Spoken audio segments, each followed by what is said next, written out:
Sesudah malam fajar mereka bersama Yesus, surga mulai. Habislah kerja, oh fajar mulia. Sesudah malam hari firman. Sesudah malam perang pimpin aku kepada Bapa yang ku sembah. Mudah dapatnya dengar namaku sesudah malam negeri indah. Shalom, saudara pemirsa yang diberkati Tuhan. Bertemu kembali dalam seri renungan pagi. Mari kita berdoa. Terpujilah nama-Mu ya Bapa, oleh karena kebaikan-Mu. Engkau masih memberikan napas hidup bagi kami di pagi hari indah ini. Engkau masih memberikan kesempatan bagi kami untuk mendengarkan firman-Mu. Dipuji dan ditinggikanlah nama-Mu ya Bapa dalam kehidupan kami. Terima kasih ya Bapa. Sebelum kami mengutarakan segala permohonan kami memohon terlebih dahulu ya Bapa, pengampunan daripada-Mu. Engkau ampunilah kami ya Bapa atas segala dosa dan pelanggaran kami yang selalu menyukakan hati Tuhan, yang selalu menyakiti hati-Mu ya Bapa, baik saudara-saudara kami, supaya kami dapat layak untuk menerima berkat daripada Tuhan, dan kami dapat layak memuliakan nama-Mu di dalam kehidupan kami. Bapa dalam surga, berkatilah kami dan seluruh pemirsa yang akan mendengarkan firman-Mu pada pagi hari indah ini.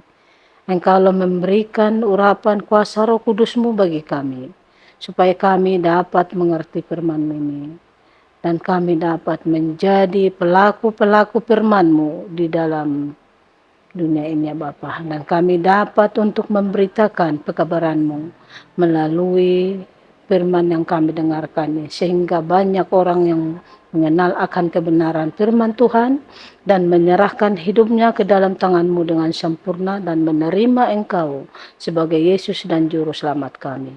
Terima kasih ya Bapa, Hindu sembahkan Yesus Juru Selamat kami. Amin. Renungan pagi harian Jumat 6 September tahun 2024. Berjudul Sumber Keselamatan Kita.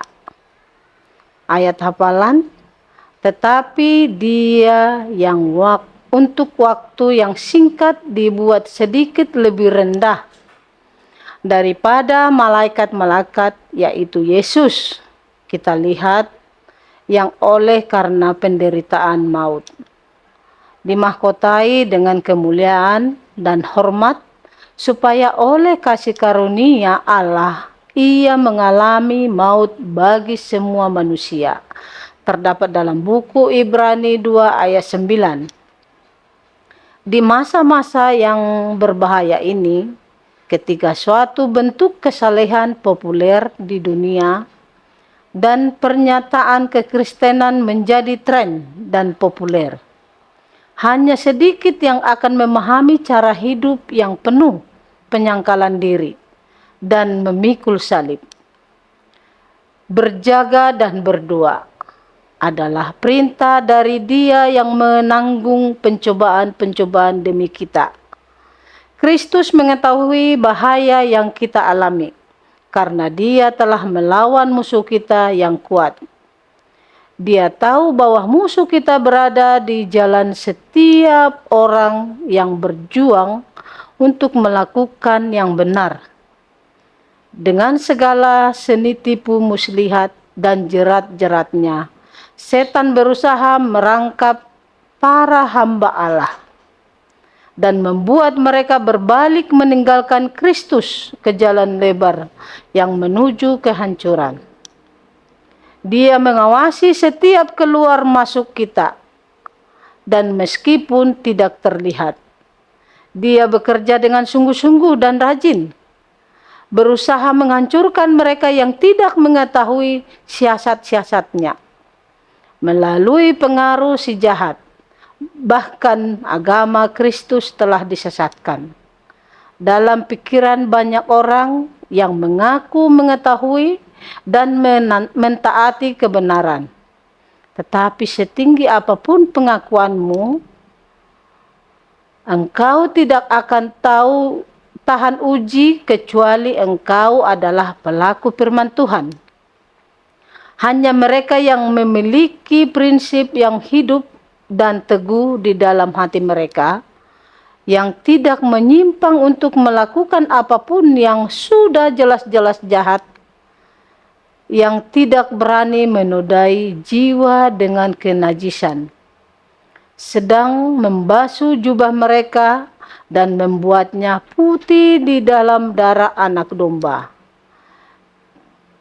Pencucian jubah tabiat haruslah berlangsung dari hari ke hari, sehingga pada akhirnya kita dapat ditemukan tanpa cacat atau kerut atau semacamnya, tidak bercela di hadapan Dia yang olehnya kita harus menghadap.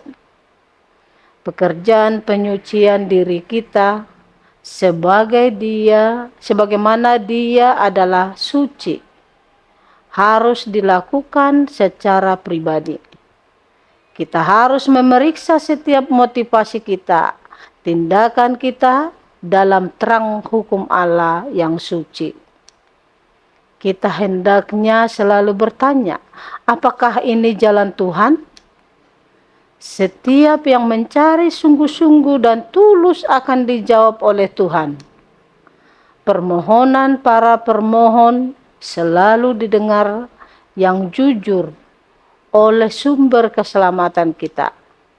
Dia telah berjanji, Ia membimbing orang-orang yang rendah hati menurut hukum, dan Ia mengajarkan jalannya kepada orang-orang yang rendah hati. Malaikat Tuhan sedang mengawasi untuk melihat perkembangan karakter kita. Mereka menimbang nilai moral, dan semoga hari besar Tuhan mengungkapkan fakta bahwa kita ditimbang dan tidak kedapatan ringan. Ini dapat kita baca dalam buku Signs of the Times, 25 Mei tahun 1891. Saudara-saudaraku yang kekasih di dalam Tuhan, renungkanlah lebih dalam. Kapankah saya memeriksa motivasi-motivasi di balik tindakan-tindakan saya? Tuhan memberkati. Mari kita berdoa. Terima kasih ya Tuhan, Engkau masih memberikan kesempatan bagi kami untuk mempelajari firman-Mu pada pagi hari indah ini. Engkau sungguh sangat baik bagi kami Tuhan. Biarlah Engkau memberkati kami dengan para saudara pemirsa Tuhan. Mengurapi kami Tuhan, memberikan kekuatan bagi kami, meneguhkan iman kami ya Bapa, memberikan kami kuasa Roh Kudus-Mu, memberikan hikmat, supaya kami Tuhan dapat berpegang teguh hanya kepada-Mu saja, dan kami tidak menyimpang daripada jalan-Mu. Kuatkan kami Tuhan. Berikanlah hikmat dan kebijaksanaan bagi kami, supaya kami Tuhan dapat untuk menyampaikan pekabaran-Mu ini kepada orang yang rindu akan mendengarkan firman Tuhan. Dan kami dapat untuk membagi-bagikannya Tuhan, supaya mereka juga dapat mengerti dan dapat menerima Engkau sepenuhnya sebagai Yesus dan Juru Selamat kami di dalam kehidupan mereka Tuhan. Terima kasih ya Bapa, Engkau memberkati kami sepanjang pagi hari indah ini. Berikanlah berkat-Mu bagi kami, cukupkan segala keperluan kami Tuhan, supaya kami dapat mencukupkannya semua dan dapat memenuhi segala keperluan kami, baik di dalam kebutuhan rumah tangga, baik di dalam kebutuhan anak-anak kami ya Bapa. Terima kasih ya Bapa, biarlah Engkau memberikan pengampunan bagi kami. atas segala dosa dan pelanggaran kami, agar kami dapat layak menerima berkat-Mu di pagi hari yang indah ini.